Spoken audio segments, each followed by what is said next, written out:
ফুলকি ধারাবাহিকের নতুন পর্বে দেখা যায় যে স্যার আপনি যে ছন্দকে ফাঁসিয়ে জেলে পড়েছিলেন তার হয়ে লড়তে ফুলকি ধানুকে নিয়ে এসেছে থানায়। বিস্তারিত জানতে আমাদের সাথেই থাকো। এদিকে ফুলকি রোহিত ধানু গিয়েছিল ছন্দকের সাথে দেখা করতে গিয়ে জেঠু ও রুদ্রর নামে অনেক কথা শুনে হয় মনে হয় অপরাধী। জেঠুর নামে খারাপ কথাগুলো বিশ্বাস না করলেও ফুলকি রুদ্রর নামে খারাপ কথাগুলো মনে মনে বিশ্বাস করে নেয়। তাই ছন্দকের কথাগুলো শুনে ফুলকির মনে সন্দেহ হয় যে সে সত্যি বলছে। তাই ধানুকে নিয়ে চলে যায় থানায় বড়বাবুর সাথে দেখা করতে। এদিকে রুদ্র অফিসে শালিনী ও ঈশিতাকে নিয়ে নতুন প্ল্যান করছে কিভাবে ফুলকি রোহিতের ক্ষতি করবে।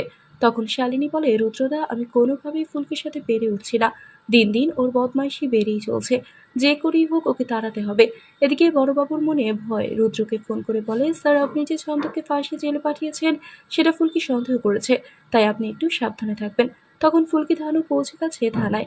গিয়ে বড়বাবু কার সাথে কথা বলছে দেখে আড়ালে চলে গিয়ে দেখে দারোগাবাবু লুকিয়ে রুদ্রকে ফোন করে সবটা জানাতে গেলে আড়াল থেকে সবকিছু শুনে ফুলকি জেনে গেল রুদ্রই ছন্দকে ফাঁসিয়েছে।